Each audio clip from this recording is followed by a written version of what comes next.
Hello and welcome to Bahrain Now, your source of local initiatives, happenings, talents, and trends. I'm your host Khalid Hidris, here to walk you through our exciting lineup of segments and personalities from around Bahrain. So don't go away and we'll be right back.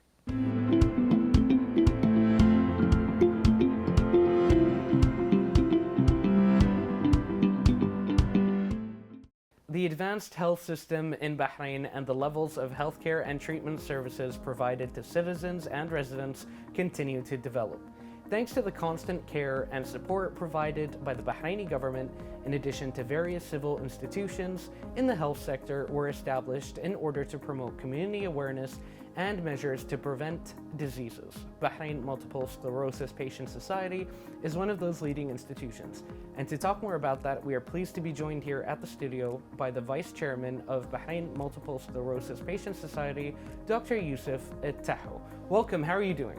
I'm fine, thank you. Thank you so much for having me, first of all. It's certainly my utmost pleasure to be here. It's a pleasure to have you with us. I mean, this is something that we all need to, really understand a bit more in order for us to effectively combat as a community. So on that note, I'd like to start by asking you, can you give us a brief idea of what multiple sclerosis disease is, what its causes are, and what are the main methods of treatment? Certainly, I'd love to. So multiple sclerosis, or MS, is a chronic, autoimmune, demyelinating, degenerative, and often debilitating disease of the central nervous system. And by chronic, we mean lifelong or long-lasting, such as in the case of diabetes and hypertension. By autoimmune, we mean as such that a person's his or her own immune system attacks its own self rather than attacking external microbes or antigens, which would cause harm. And the attack would occur in the central nervous system, which is the brain or spinal cord, okay? By demyelinating, we mean in the sense that the myelin sheath, which is the protective or insulating layer of a neuron or nerve cell, would be damaged or degenerate, hence degenerative. And when the myelin sheath is damaged, its main function is to protect the nerve cell as well as sending electrical impulses between cells. So then there would be a delay, and that would cause symptoms. We covered degenerative, and then we've got the often debilitating factor, debilitating as in often disabling to patients. Multiple sclerosis, in a sense, the cause, as we've mentioned, is mainly autoimmune.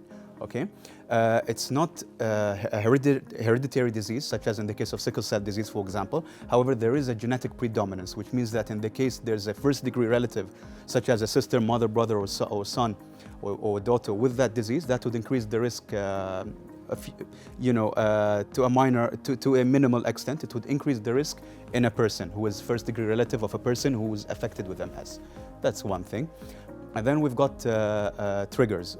Common triggers could be increased of patients who already have MS, of course.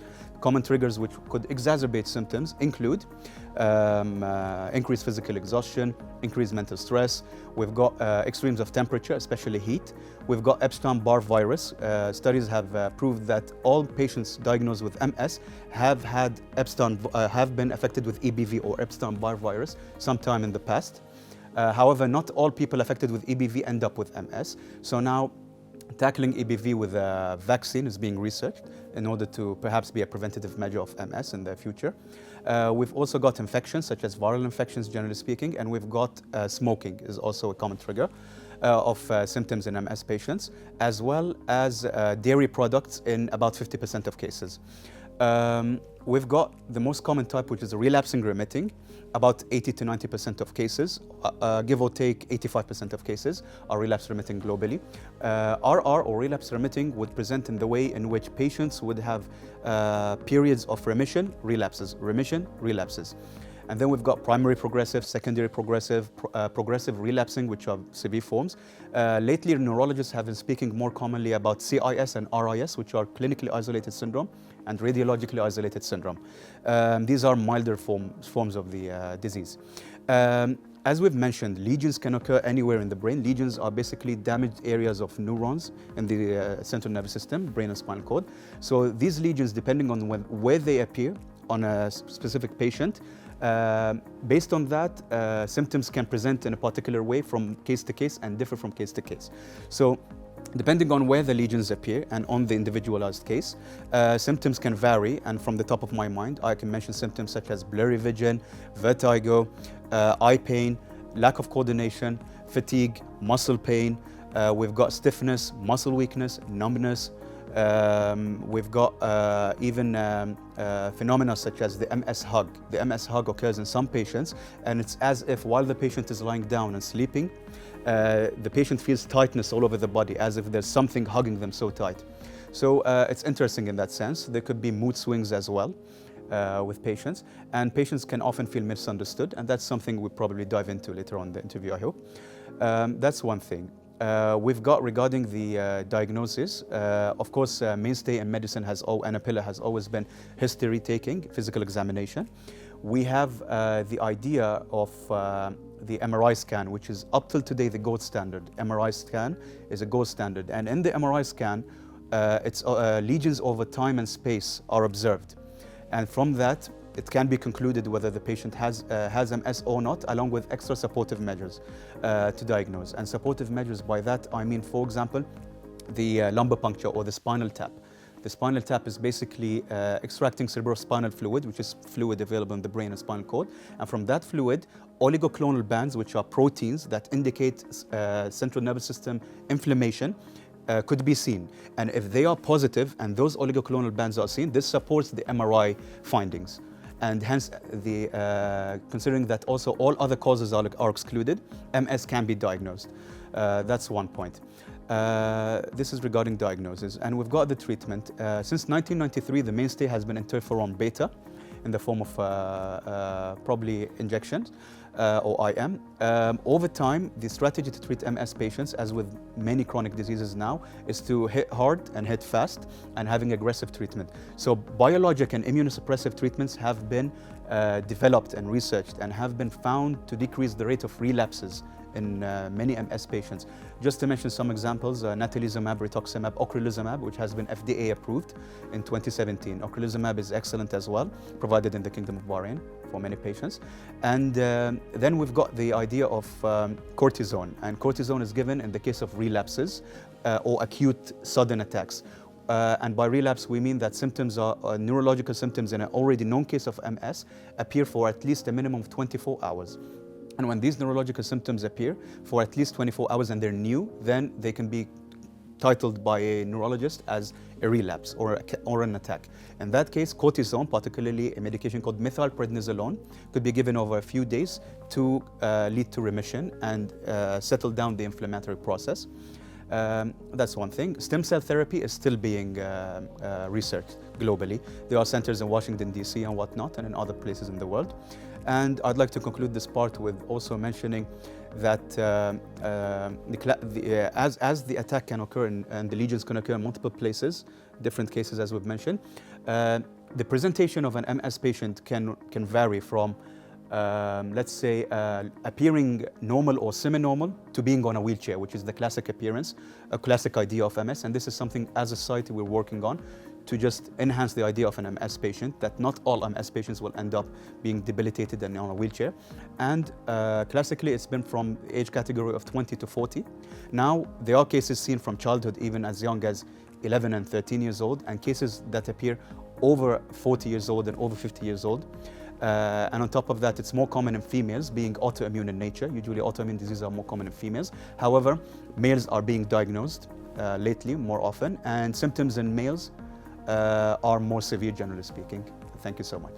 I mean, thank you. I mean, that's a very informative answer, and I mean, it just goes to show you that for the general public, for example, you have a very base understanding, for example, of a condition, and you don't really think about, for example, the treatment, the way that a condition can present itself in such a variety of ways, which I mean, I suppose is probably one of the main benefits of having a society and people like yourself in order to talk about, the details of it. And that actually leads me into my next question, which is, can you tell me a little bit about the establishment of the MS Society and a bit about like your goals and missions? So thank you so much. So the society has been established in 2013, over 10 years ago, over a decade ago.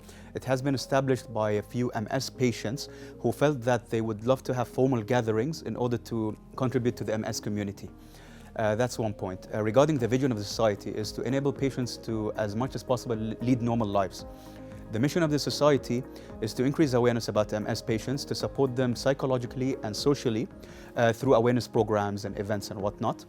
That is one point. The other thing is to educate the community as a whole about what MS is. And then we've got the idea of disseminating medical information that is reliable and from accurate sources, such as, for instance, the MS International Federation, as well as updated research. That is, regarding also the main goal. Some of the main goals, of course, are to enable patients once again to live functioning lives as much as possible, to be productive individuals in society. And on a larger scale, we would also love to bring the Bahraini MS community more on the map on a global scale. Well, thank you so much for that very informative answer. I mean, I feel like I definitely learned a lot from the way that you've spoken about it and talking about the different things that go into MS. Now, can you tell us a little bit about the society structure and its stages and its witness development? So the structure is composed of the chairman, Nahla Abul Fath, myself as vice chairman. We've got the secretary, who is Reem Hijazi.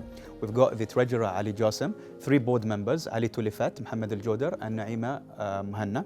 We also have Maitham Sheikh, who assists us with the society's routine activities and is supportive of us as a member of the society. Regarding the witness stages of development, it's been over a decade now.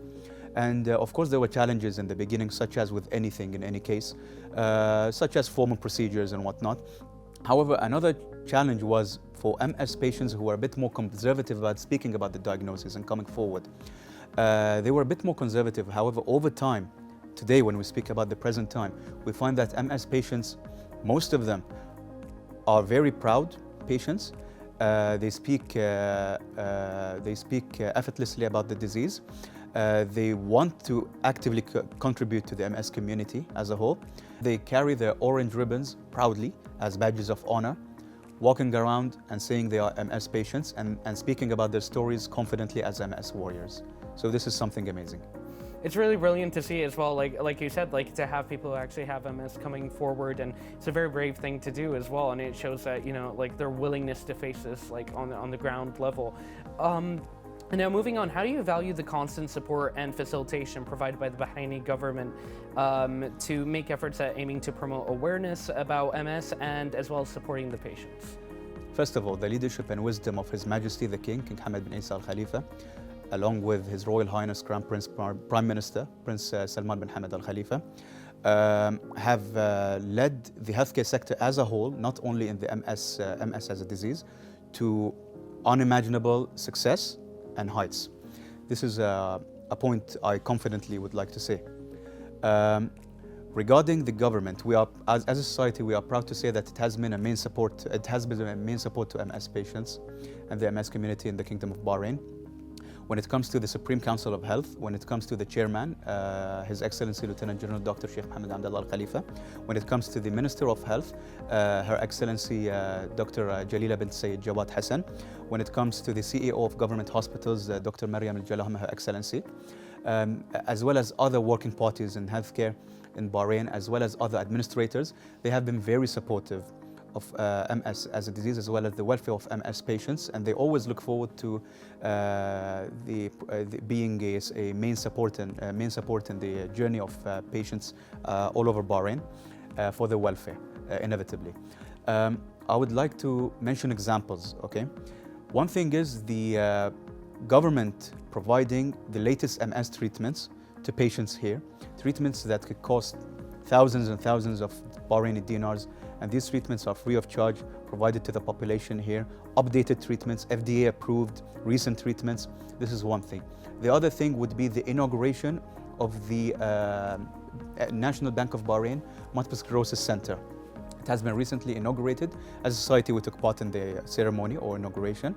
It's part of the government hospitals network, and the Multiple Sclerosis Center, needless to say, is the first of its kind regionally. It provides services, not only medical, such as, just as pure examples, such as neurology, ENT, or ear, nose, and throat specialty, ophthalmology, psychiatry, and whatnot. It also provides the dietitian, the physiotherapist, occupational therapy, speech therapy. We've got a separate MRI department. There's a lab. There's also a gym, there's a lecture hall, there's a pharmacy of its own. So it's just well-rounded, as well as, advanced diagnostic and therapeutic testing, such as of the visual fields and otherwise. So this in itself is a witness of the support of the Bahraini government, which has been endless. Brilliant, and it's always great to see that support come from many different levels, like across all levels, and as well to see it, like you said, kind of having a really well-rounded approach, which I think is the best way to tackle anything. Now, every May, the world celebrates MS Day. For you guys as a society, what is your role, particularly in facilitating anything for MS Day? Yes, we've recently had the World MS Day 2024 celebration. It's always highly anticipated, and it's an opportunity for appreciating those warriors. Okay, it's a yearly event, and what happens is usually it happens in a venue such as a hotel or a mall. In one instance, it happened in a mall in 1 year, and there would be a main neurologist speaker along with some other speakers. There would be a section of simulation models to feel what an MS patient might feel in terms of symptoms.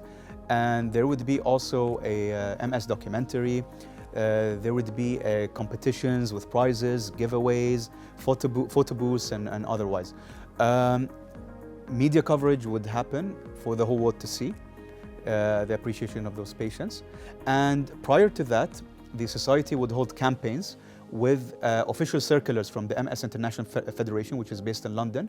The campaigns would be on social media of the society and the WhatsApp groups for members to see, and they would contain slogans and hashtags and etc. of MS as a disease and advices and tips. So this is regarding World MS Day. It's a very highly anticipated event by our members yearly on an annual basis. I can imagine, and it sounds like a very busy, and it kind of melds that entertainment and education, edutainment, which is, I think, the best way to deliver a message, especially on something as complicated as MS. And on that note, I imagine that you guys also have a lot of other activities and other events that typically happen. Do you guys have anything currently going on, or anything that's kind of a staple with the society? So, regarding the 10-year celebration, which happened last November 2023, it was done to celebrate the establishment of the society under the patronage of the Shura Council and the chairman of the Shura Council. There was also the City Center Awareness Campaign, which was done a couple of years back. It received a lot of positive feedback from the public, Bahraini public. There was also, there are routine visits to public schools to spread awareness about MS as a disease, because we believe that it starts from an earlier age, right? Spreading such awareness. And of course, as we've mentioned, the World MS Day celebration.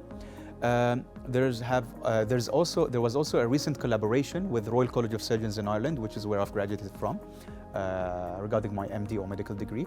And the collaboration was official, and the point of it was for community engagement and collaborations to start occurring with RCSI Bahrain as a university, as a well-recognized medical university and global one. We've been featured in the newsletter as well, officially, of RCSI, as well as having every now and then being hosted on episodes, such as recently I was hosted on a Saudi health program in an episode to speak about MS as a vice chairman, and on the radio episodes and shows and otherwise to spread the awareness about MS, and just generally awareness campaigns that we hold. Yes, the idea here, of course, I'd just like to state one thing. If the patient can feel within himself and or herself, alongside the family and friends of the patient and the close support system, if the patient can just have the feeling that they are not MS patients, but they are human beings with their own unique personalities, their own unique characters, their own unique interests and hobbies in life, who have a friend called MS, who have MS, then that feeling would mean the world to us, because we do want these patients to feel like we're their second family. I think you used a term earlier. You mentioned, you called patients warriors. And I think that that's a great way as well, like moving away from that kind of like not defining someone by the condition that they have, but instead kind of empowering them through it and showing them that there is a system. And like you said, like support systems, whether it's from the family, whether it's from the services of the society. I think that that is a great way of also improving patient morale, which, I think is something you're much more qualified than I am to speak on. Believe me, MS patients are very artistic. They've got their own hobbies, interests. passion for life. They are not just MS patients, they are just people, human beings, who have a condition called MS as a friend, walking alongside them. Brilliantly said. And on that note, actually, this leads perfectly into my next question. You also offer a lot of, the Society offers a lot of support for patients and their friends and families. So can you tell us a little bit about that? Once again, we'd love to be the second family. We'd love to be the home outside of home. That's how I'd like to start it. The Society arranges routine gatherings, social gatherings and meetings for set patients and members and their families and friends. And these meetings mostly would be to just celebrate them and appreciate them. And then we've got the point of listening to them, listening to their opinions, suggesting solutions to them, reinforcing the importance of following the medical advice of the doctors, as well as having their routine MRI scans, which often happen yearly, as well as complying with medications and lifestyle advice, such as healthy diet and exercise, and reducing stress and positive coping mechanisms, such as in the case of anybody. That would be one thing. Supporting MS patients and members of our society could also come in the form of managing new appointments for newly diagnosed patients. Could also come in the form of following reports for study places and workplaces of patients who are trying to inform their workplaces of their condition. Being always available for people who ask questions about, for example, family members or parents of MS patients who would wish to know how to help their relatives lead optimum lives, and how to be caretakers of these patients in case they are caretakers of these patients. And also just for the general public in Bahrain to ask us questions about, for example, how to manage an urgent case of a MS patient who feels tired, for example. And then we've got the WhatsApp group, which contains the members. And in the WhatsApp group, we just routinely circulate announcements and things we organize, from conferences to lectures given by specialists about MS to increase awareness and such. So the idea here mainly is to just support these patients and allow them to be highly functional members of society, and productive members of society, of course.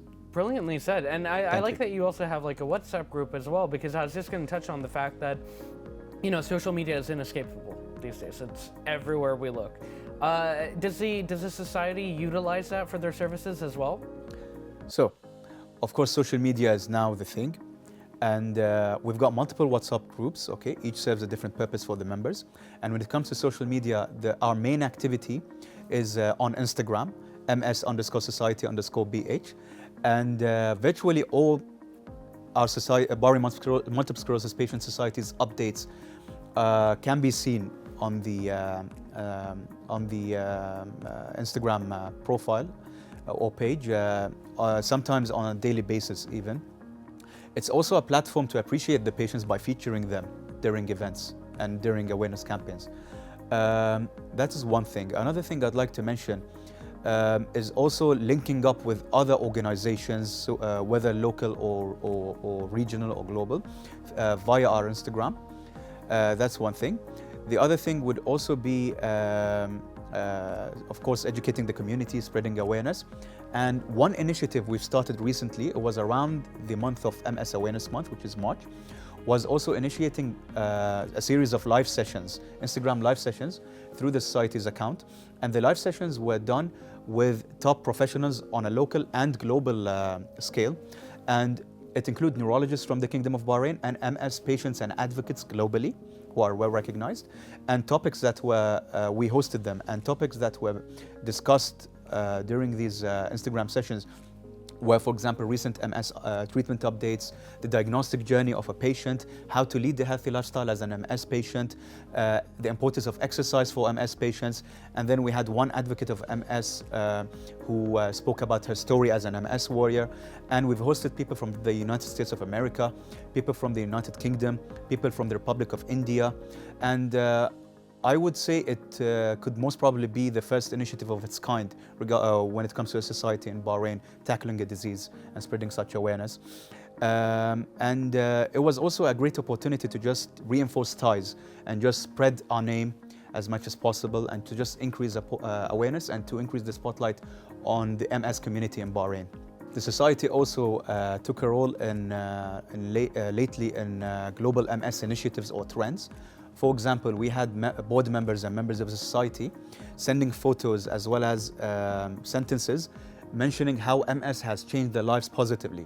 And those were circulated in the page of a well-recognized MS advocate for everyone to see. So just even participating in global trends. We've started that lately as well. It's really great to see that, because especially these days with social media, it's so easy to see, it's hard to get your facts straight. So to see that you have such an active social media presence at least means that people can get it as well from a reliable source. I mean, if I may interrupt, I'm sorry. It is, at the end of the day, an easy and quick means of access. And we are also there to receive DMs from people who just ask us questions about MS as well, just to open such communication as well as tie up with other member organizations and societies.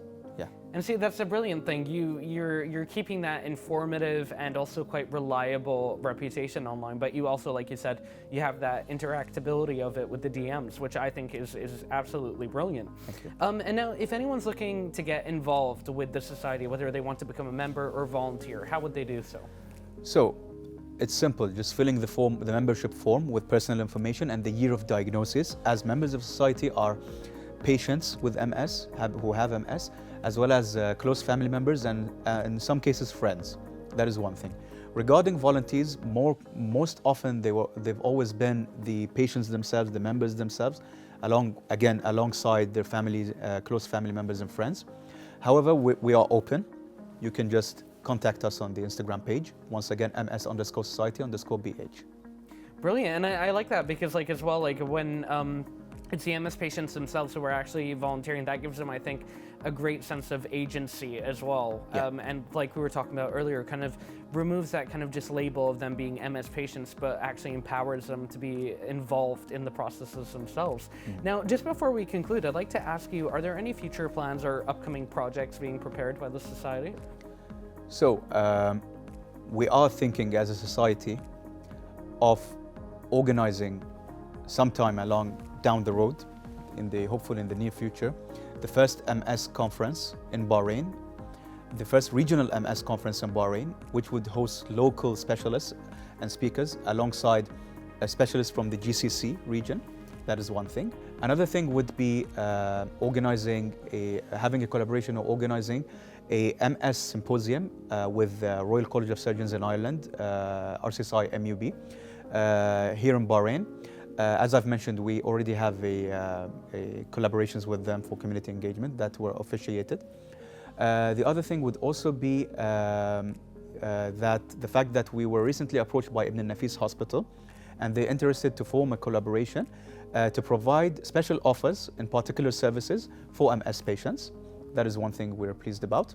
I also wanted to mention that having multiple memberships and having an executive role in multiple societies and organizations myself, such as representing the Young Family Doctors internationally under the Organization of Family Physicians or Family Doctors, as well as being a member in Bahrain Family Physicians Association under Bahrain Medical Society and Bahrain Youth Council and the Gulf Association of Family Medicine.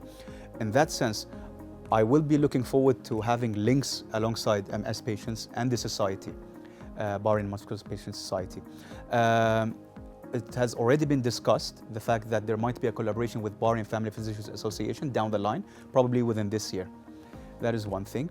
And another point is that we are trying to approach as well the MS International Federation, as well as other significant MS organizations worldwide, to initiate collaborations and bring us on the map even more. And at the end of the day, the aim is to increase awareness, and the aim is to reach new heights. The aim is also to have a bright future, and the future looks bright. And we do dream one day of having an ultimate cure for MS patients, because you know, the classic idea is that they're on wheelchairs. That is not necessary. We do not belittle their struggles. We do not belittle what they go through. They go through real symptoms. However, oftentimes it looks as if they're normal as a presentation or semi-normal, and this can sometimes cause frustration for the MS patient because they sometimes feel the symptoms internally. So if we can just bring out the idea that, okay, they do not have to end up on a wheelchair, and treatments are advancing along with the coping strategies of MS patients alongside societies such as ours.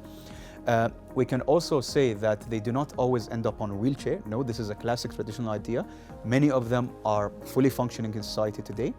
And the other thing is to not belittle what they go through, because they are ultimately and inevitably warriors, and that is something we respect. Thank you so much for having me, Khalid. Thank you so much for Bahrain TV. Yeah. Thank you so much for joining us. That was a brilliant talk. I really like the way that you ended it, and I absolutely agree. They're all warriors, and it's great to see that they have such an amazing support system. Thank you so much again. My pleasure. So, ladies and gentlemen, stay tuned, and we'll be right back with more on Bahrain Now.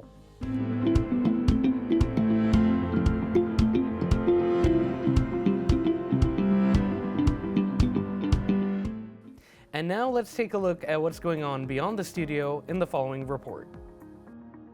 The Malaysian Embassy in the Kingdom of Bahrain, in collaboration with the Bahrain Authority for Culture and Antiquities and the National Film Development Corporation Malaysia, organized the Malaysian Film Festival at Bahrain National Museum. This is definitely a very exciting moment for Malaysia, because this is the first time that we have successfully to bring 3 most reputable movies from Malaysia. And this is the first time ever that we are able to actually have an important occasion, especially in celebrating our 50th anniversary of our diplomatic relations. So this is very significant, where this is in the runnings towards the celebration itself. So these 3 movies is actually brought over by Malaysia, specifically chosen by the embassy to showcase something unique to the Bahrainian community. The first movie is actually with regards to people with special needs. Definitely this is very close to the hearts of the people, and we wanted to showcase this to the people, and similarly this will bring closeness between the communities between the 2 countries. The other movie is actually about the spirit of unity in terms of sports. So Ola Bola, Bola means football. So basically this is something that we have always looked upon that brings about the community together. The third movie is actually about animation, an animated movie built by Malaysian film industry that's gotten into the highlights of the world. So this particular movie have captured the emotions of the world because it's something uniquely from Malaysia. So definitely these are the 3 unique movies that we wanted to bring and introduce to Bahrain. And inshallah, if this is successful, we'll be seeing more of this coming here on the shores of Bahrain. I would like to invite everybody to come over to watch this movie. It's going to run from today until the 31st. 3 different movies. Today will be Guang, titled Guang. The second will be Ola Bola, and the third will be Bobo Boy, the movie. So bring your family, your kids, and enjoy this moment with us. The event is held marking the occasion of the 50th anniversary of diplomatic relations between Malaysia and the Kingdom of Bahrain, screening 3 award-winning Malaysian movies representing the Malaysian culture: Guang, Ola Bola, and Boboy Boy Movie 2. As a movie reviewer, I try to expand my horizons by watching movies from different countries, studios, regions, other than just the American Hollywood movies. I've expanded into the Bollywood, and now, today I'm here at the Malaysian Film Festival at the museum. Well, this is the first one for me to attend, and I think it might be the first one in Bahrain, but I'm excited and I hope that this happens again and again, and I will be here again and again.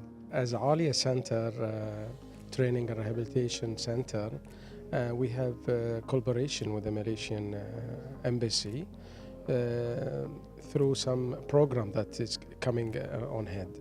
So today I think it's start to have something on the movie, because more than 10 years that we have a talent show yearly coming in our center, and I think our autistic case that they can do something on the drama. So maybe this movie today, having an idea that we will have a collaboration maybe with Malaysia, and this is a beginning, you know, for things that even on the drama that we will have our kids and adults that they have a chance to have their, let's say, talent in the movie. I think as awareness for the autistic, they have a talent really, and we believe and we feel it that because more than 20 years Sheikh Rani Al Khalifa that she's working and supporting this case as she have at the school and the medical center and now rehabilitation and training center. But now we are coming to the community to show them that our autistic, they have talents and they can do a lot through a movie, or they can be on the duty, whatever. We want to change the idea that the awareness, it's not only by social media, but the awareness that we will be with the community like today. The diversity of the film festival offers a unique opportunity for audiences in Bahrain to experience the vibrancy of Malaysian culture.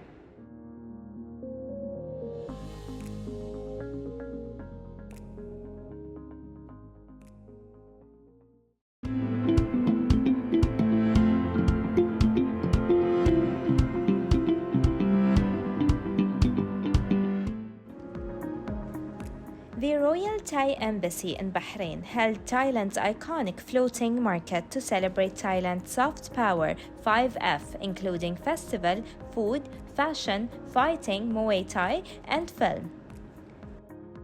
Hello from you from Oasis Mall. This year we are proudly present our Thai festival again at the Oasis Mall. We have so many activities throughout the 3 days. We have Thai product, Thai food, Thai culture, Thai film, and so many partners come to join us at this event. Hope you can enjoy and visit and learn about our culture and awareness about our culture. And happy to invite you to our festival, and look forward to see you all of you for this event. Sawasadee Bahrain is the annual Thai street market, which brings together more than 20 Thai businesses in Bahrain, including culinary wonders such as pad Thai, coconut ice cream, or cosmetics products. So I painted the Bahrain World Trade Center, and I used fabric to make it look 3D, and I also used wood pieces. And then I also painted the Al-Fateh Mosque.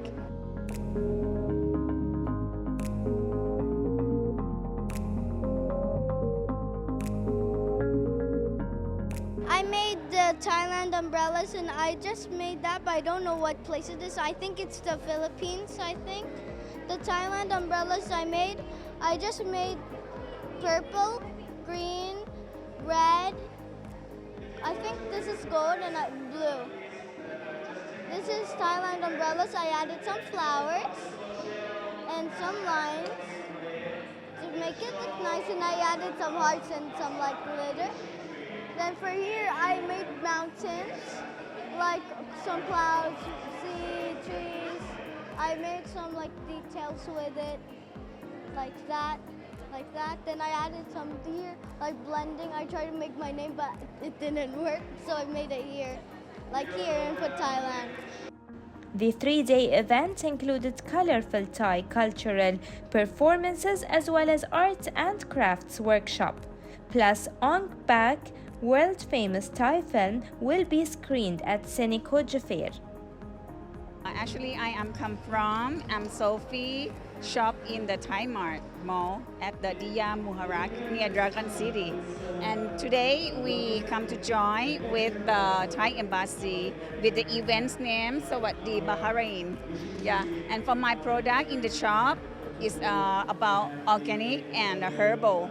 For example, like this one hand oil treatment, or like a herbal soap for face and body, or honey for liquid soap for face and body also, like that. So welcome everybody, let's join to here.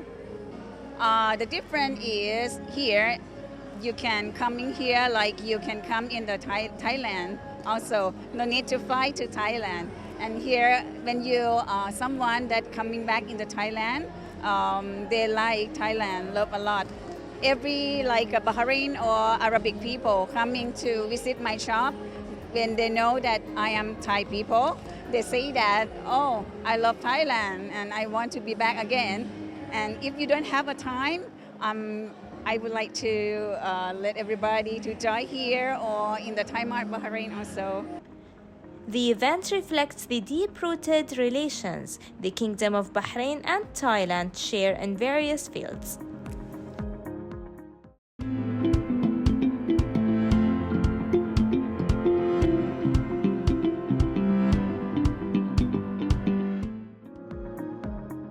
The Embassy of the People's Republic of Bangladesh to the Kingdom of Bahrain held a reception on the occasion of the Independence Day of the People's Republic of Bangladesh and its National Day and the 50th anniversary of the establishment of diplomatic relations between the two countries. Today actually I'm attending the National Day of Bangladesh. It's the 50 years of the relation between the both countries, and we like to include the artificial intelligence. This is now, it's globally very important, and we can use it also to include the trading between the both countries. Even also we can have a lot of deals when you are going to think about it, and it's very important for the both of the countries. And even they are families with us because they are living in our country and they are part of our country. So we are happy to attend, we are happy to support them, and everyone is supporting us as a teamwork. We are working all together as a teamwork. Bangladesh Embassy in Bahrain is going to celebrate 53rd anniversary of the Independence and National Day of Bangladesh. And also we are going to celebrate together 50th anniversary of diplomatic relations between Bangladesh and Bahrain. Bangladesh got independence in 1971, and our father of the nation, Bangabandhu Sheikh Mujibur Rahman, declared our independence on 26 March. Later on, the diplomatic relations between Bangladesh and Bahrain was established in 1974. So this year is very remarkable, very significant for us because this is the Golden Jubilee. And Bangladesh and Bahrain has historic relations.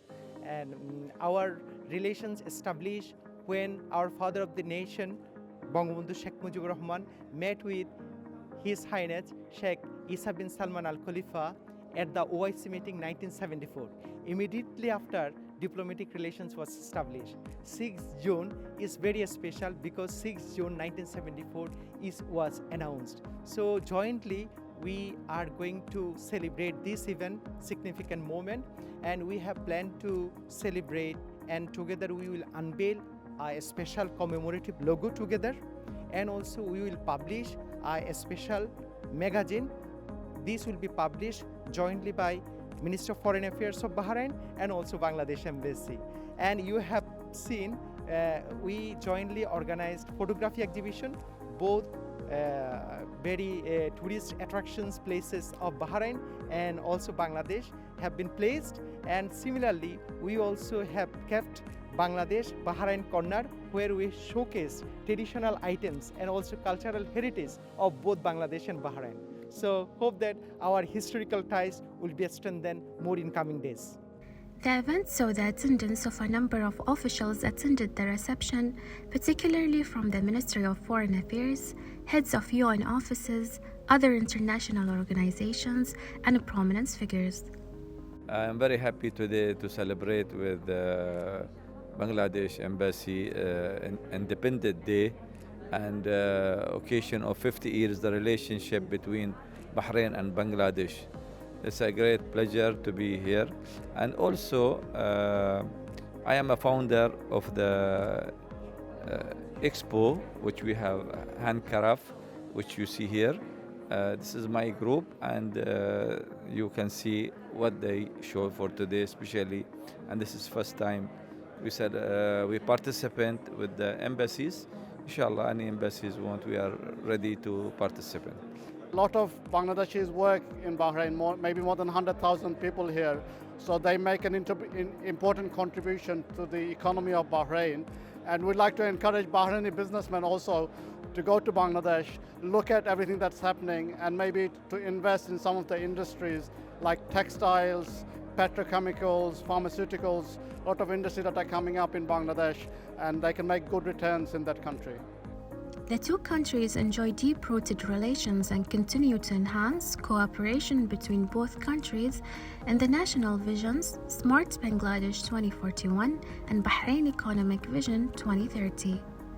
The reception concluded with a guided tour for the guests of two dedicated corners showcasing the culture, heritage, tourism, and development of Bangladesh and Bahrain, with the aid of traditional items and photographs of both countries being a display for the guests.